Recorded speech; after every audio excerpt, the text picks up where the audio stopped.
Countdown for blastoff.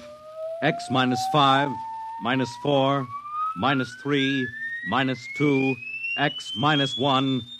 Fire!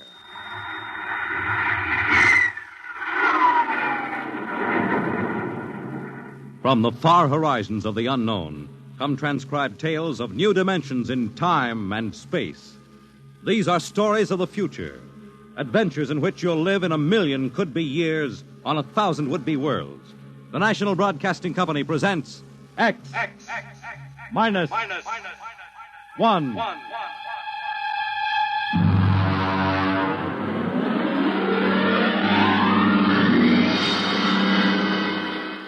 Tonight, Universe.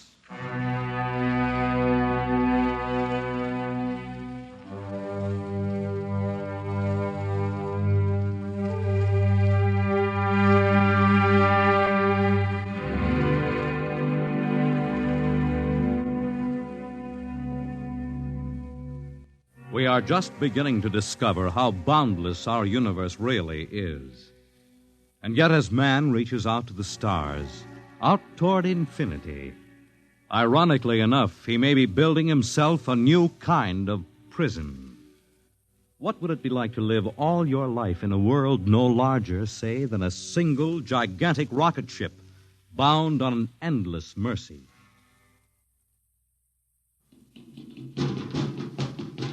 Hugh, look out!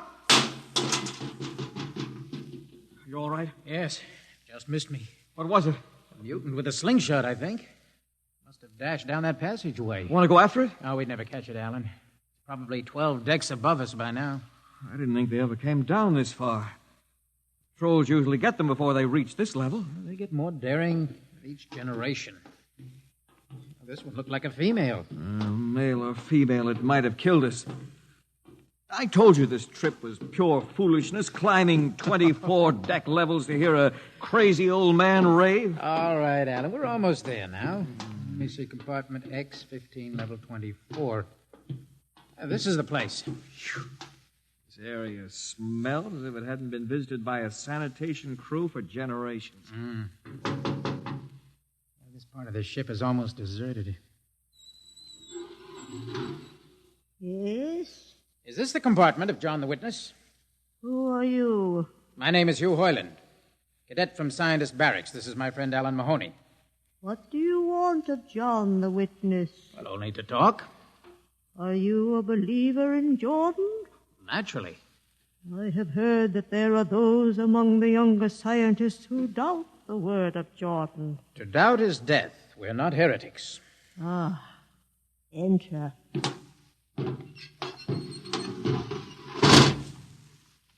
I've brought you a gift of tobacco, grown on the richest level. Oh, it smells good. I assure you it's of the best. Wait here. I'll get him. What a rat's nest. Well, what the devil do you think he can tell you? Alan, I'm not sure.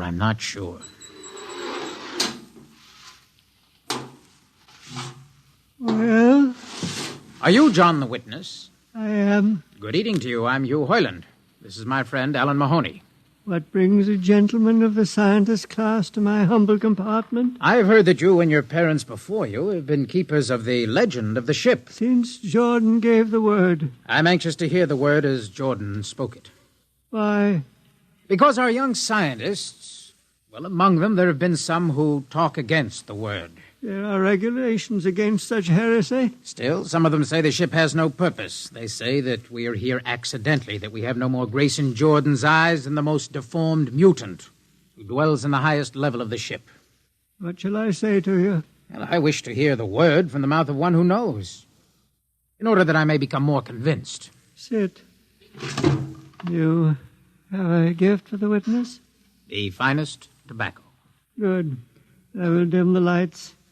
Now pay close attention, for these are the words as my father's father's father gave them to his son's son's son. This is how the ship came into being, how our people were created.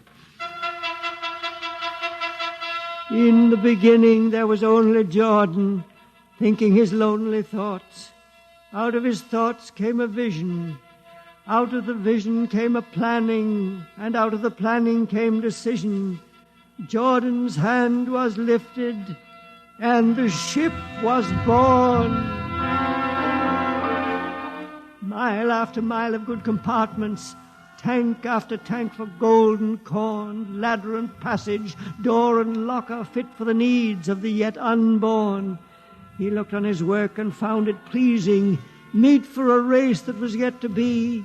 He thought of man, and man came into being. Then Jordan checked his thoughts and searched for a key.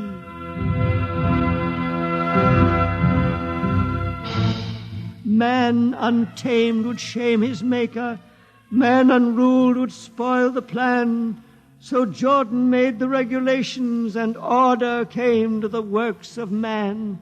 A crew he created to work at their stations, scientists to guide the plan. Over them all he created captain, made him judge of the race of man. Thus it was in the golden age. These are the true words? As my father's father taught them. But what of the strange beast-like people on the upper levels of the ship? Surely Jordan did not create them. Jordan is perfect. All below him lack perfection. You have heard of the legend of Huff? I have heard that he mutinied against Jordan. Darkness swallowed the ways of virtue. Sin prevailed upon the ship.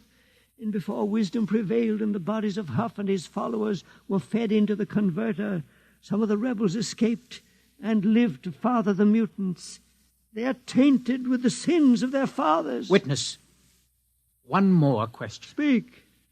What is the ship? The ship is a great sphere, 25 kilometers wide and 100 levels deep. I know that, but the upper levels. The regulations forbid us to venture into the upper levels, but it is said that beyond the levels of the mutants lies the forbidden place where Jordan's spirit prevails. So I've heard, yet something troubles me. Something which prompted my coming here. Yes, my son. What lies beyond the ship? What? What lies beyond the ship? This is heresy. Answer me. I will not permit such talk. The ship is complete. The ship is universal. The ship is everywhere. The ship is endless. Your mutterings are those of a frightened old man. They answer nothing. You question the word? I think you lie. Hear me, Mr. Hoyland. For what you have already said, I can have your body fed into the converter. Your soul launched on the endless trip. You threaten me. Hugh, for Jordan's sake. Do you think I fear this dried fig of a man? Hugh! Sir, my friend is impetuous. He does not understand. I might be persuaded to forget a substantial gift. Why, you pig! Hugh! Alan, come on. The sight of this so-called holy man offends me. No, you shall not leave. Don't try to frighten me with that gun, old man. Remain where you are, heretic. I warn you, put down that gun. No, closer. Drop it. Very well, then. Death to the heretic. Alan, get him. Alan, he's not breathing. Is he dead? I don't know. Come on, Hugh, we've got to get out of here. Right. Now where? We can't go back. They'd feed us into the converter before we could even... What's that? An alarm. That old woman must have turned it in. Come on, Alan, the patrol will be here in no time. Where can we go? Yes, where? The upper levels. No, the mutants. We'll have to take our chances. Come on, Alan, let's go. Listen, that's the patrol. Come on, we've got to climb. There's a hatchway down the corridor. All right, quickly! Oh, there we fire! Alan, up the ladder! Up! Come on, Alan, come on!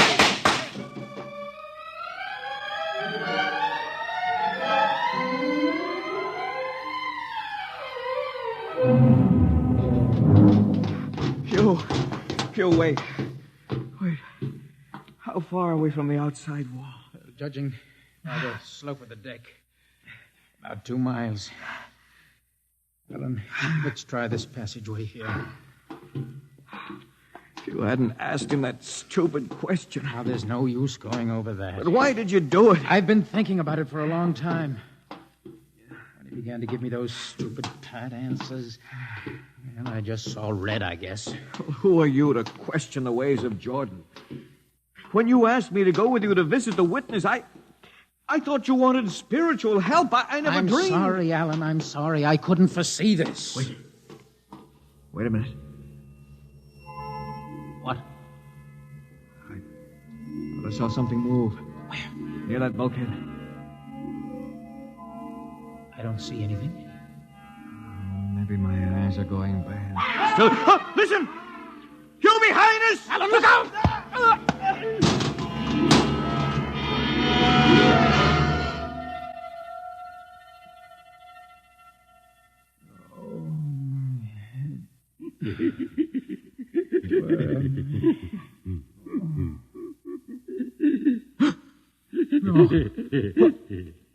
What are you?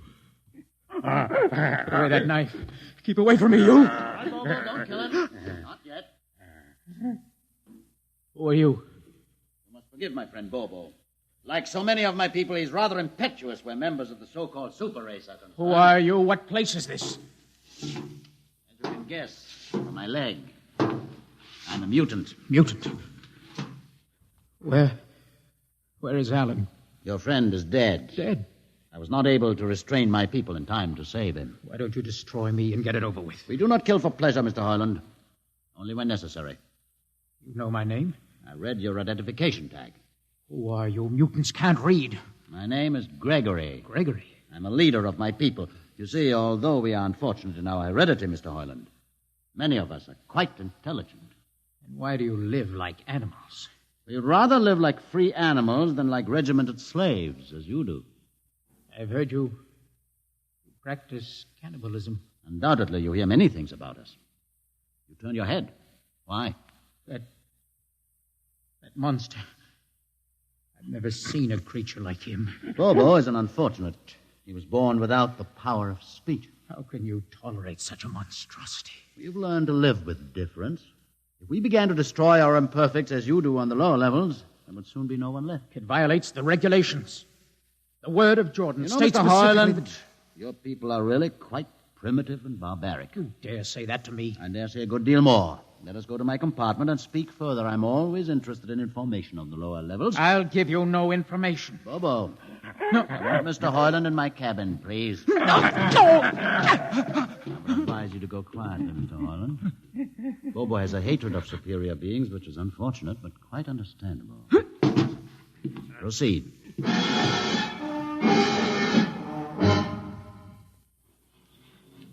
Enter, Mr. Heinlein. This is where you live? Yes. But you have books. Stolen from your libraries, Mr. Heinlein. Compton's Astrophysics, Philosophy of Interstellar Navigation, Celestial Mechanics. You've read these? Most of them. I had no idea that you... Why did you bring me here? What do you intend to do? Do you believe in Jordan, Mr. Heinlein? There is no other belief. And the trip? I suppose you believe in the trip, too. What else is there to believe? When you die, your remains are fed to the converter, and your soul makes the trip. And where does the trip take you? By to Centaurus, of course. Ah. And where or what is Centaurus? Centaurus is... Mind you, I'm just telling you the orthodox answer. Centaurus is where you arrive when you've made the trip. A place where everybody is happy and where there's always good eating. And you believe this? Well, the peasants believe it literally, but many of the younger scientists, like myself, know it is figurative and symbolic. Why do you ask? Did it ever occur to you, Mr. Heinlein, that the trip is exactly what your peasants believe it is? What? And that the ship and all the crew were actually going somewhere, moving? The ship can't go anywhere. It already is everywhere. Imagine a place bigger than the ship, much Bigger? with the ship inside it, moving inside it. There can't be any place bigger than the ship. There just wouldn't be any place for it to be. Oh, for half's sake, listen. You know the lowest level? Of course. If you started digging a hole in the lowest level, where would that hole go? It's forbidden to think such thoughts. Where would it go? I can't think about it. Bobo, we're going to take Mr. Heinlein to the place. No. Where are we going? To the top level. But that's certain death. Nonsense. I've been there 1,000 times. Come along. No, I won't. I won't. You can't make me. I think we can. Please. Now, shall we proceed peacefully, or shall I have Bobo persuade you?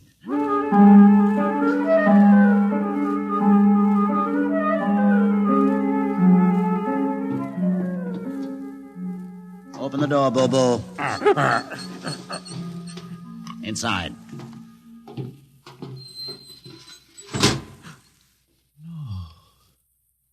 What place is this? This, Mr. Hoyland, is the main control room. Why, Mr. Hoyland, you're trembling. It isn't true. No, there's no such place except in mythology. Ah, you younger men are so wise, Mr. Hoyland, except for one thing. This happens to be the main control room of the ship. Main control? But it's just a huge room with an instrument panel. And what did you expect? How do you know this is the main control room? See these instruments? Using them, the navigator many hundreds of years ago actually steered the ship on its voyage. I don't understand. I didn't suppose you would. Sit down. Very well. Look up. What do you see? A huge shield. Watch it for one moment, Mr. Hoyland. You're going to see something that few of us have ever been privileged to witness. What are you doing? I'm dimming the lights. Don't be frightened. Keep your eyes focused on the shield above us. Ready? Watch. It's sliding back. Ghost of Jordan. Well? What am I seeing? The universe, Mr. Hoyland. The universe in all its beauty. The stars, the planets, the suns and moons and constellations. No, it can't be. The ship is the universe. There is nothing but the ship. Ah, but there it is. You see it before your eyes, spread out like a canopy of glory. Do you still deny it? Answer me, Mr. Hoyland. Do you deny it? No, I can't deny it. They've lied. They lied to all of us. Good. I have showed this to others of your people whom we captured, and though they saw it before their very eyes, they would not believe it. Please tell me all about it. Tell me the truth about the ship and about the universe. What are these things? How did this come about? Many thousands of years ago, on a planet like those you have just seen, a planet called Earth, a scientist named Jordan decided to build a ship that would carry men from one planet to another. For many years, Jordan and thousands of others studied and planned. And when they were finished, they built the ship. A ship so large that it had to be assembled in its own orbit beyond a place called the moon. 60 years it took them to construct. And when it was finished, a whole new science had been conceived. Then the trip was begun. The trip that was to land a colony of Earthmen on a far-off planet called Centaurus, millions of light years beyond the furthest planet ever reached before. How do you know these things? Among my books are the log, which Jordan himself kept, and the records of the journey for the first 40 years. What happened? There was a mutiny. A man named Huth led a rebellion of those who wanted to turn back. In the struggle, the navigators were killed. The crew fell into a state of anarchy. In the years to follow, small groups of men tried to organize the ship for navigation, and each time they failed. Finally, the whole idea was abandoned. And so, for centuries, we have swung in space, unmanned, undirected, living in a lost world of our own making, without purpose, without direction. Why have you told me this? Can't you guess? You want to finish the trip. Yes, but I can't. You can't? Look at me, Mr. Hoyland. You see, a mutant, a man with a twisted leg. My people are outcasts, condemned to death if we so much as set foot in the lower levels of the ship. The main drive is in the lower levels where my people are forbidden to go. No. It would mean that both our people would have to work together. Our differences encouraged rather than denied. All right. I'll see the captain himself. I have an uncle on the central board. I'll tell him what I've seen here. And do you think he'll believe you? Send one of your people with me. That's asking a good deal. I'm risking a good deal by going back. Very well. Bobo will go with you. Bobo? He can't talk. There will be no need for talk. I will write a message guaranteeing safe conduct for a group of unarmed scientists to visit the main control room. Bobo will take you safely through our territory. What happens when you reach your own level is up to you.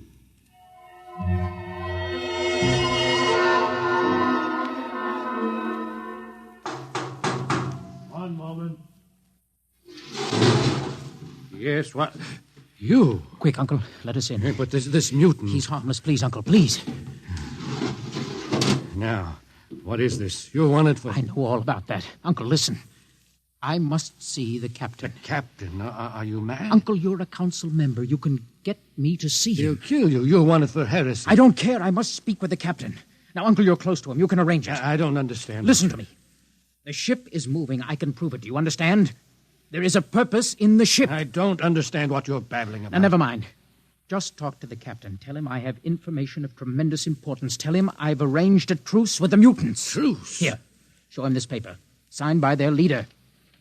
Do it, Uncle, for my sake. I don't know what... Uncle, please, if I'm to die, let this be my last request to you. Very well. I'll speak to the captain.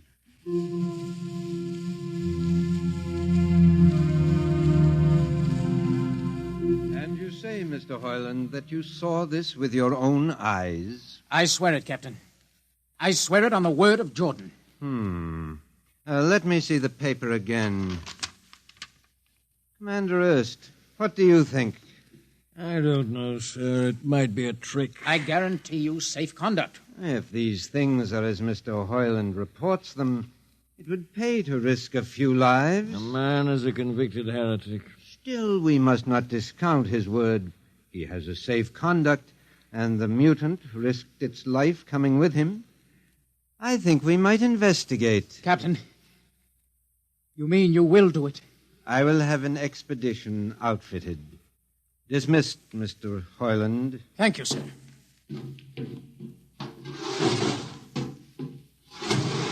Captain, Commander Ernest, Sir.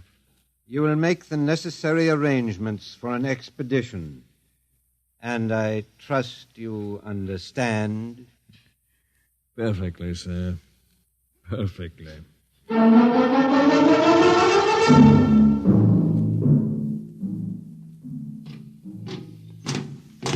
Lieutenant. Mr. Harlan? You better halt your men here. This is the spot. Patrol! Halt! Well, I see no welcoming party of mutants. There'll be none. Their leader will meet you inside the main control room. You don't say. And just where is this main control room? Beyond that door. I see. All right, men. Ready up. Lieutenant, why do you ready arms? In case of ambush. Ambush? Now, wait a minute, Lieutenant. What are those men doing with that ray gun? Just aiming it at the door. Are you mad? No, Mr. Hoyland, but most certainly you are to think that we could be lured up here to be slaughtered with a fantastic story about some mythical control room. Guns ready, sir. Lieutenant, I warn you, these people have acted in good faith. You can't break that faith. Oh, mutant! Come out! For Jordan's sake, Hold Lieutenant. A little too quiet for comfort. Mutant! Open the door! Please, Jordan, don't let anything happen. Don't let... All right, it's opening. Ready, men? Someone's coming out. Steady. Gregory, stay back! Fire! You fools! You've killed him! Here come the rest of them. Fire! Fire!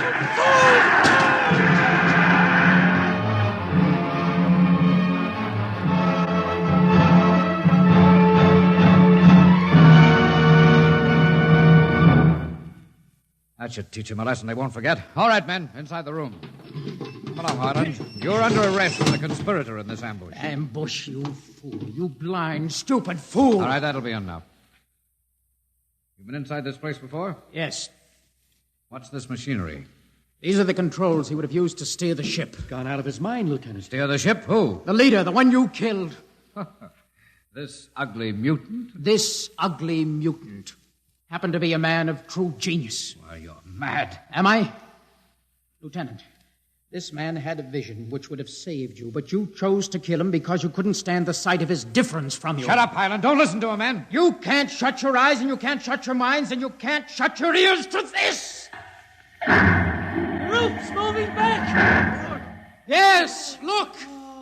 Let the vision of this confound your ignorance and blind your eyes. This is the heritage of stars and open skies, for which men have yearned for centuries.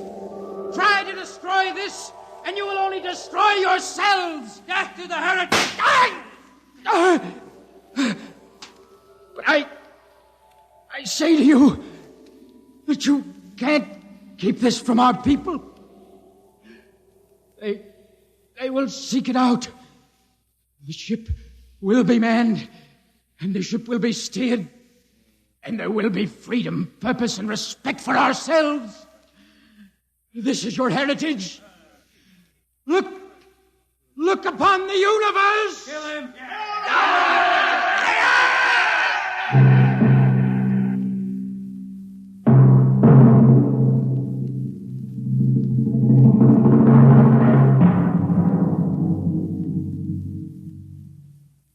X-1 has just brought you Universe, a story written by Robert Heinlein and adapted for radio by George Lefferts.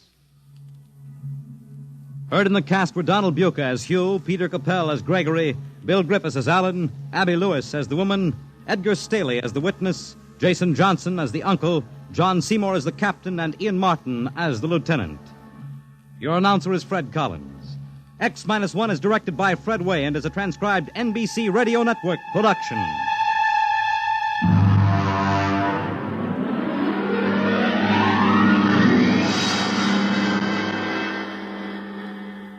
And now, next week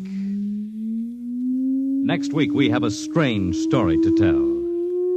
A sweet, blood-curdling little story that is really only 2 sentences long.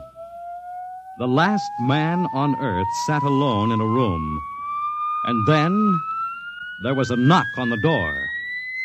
What knocked on that door? You'll find out next week on X minus 1.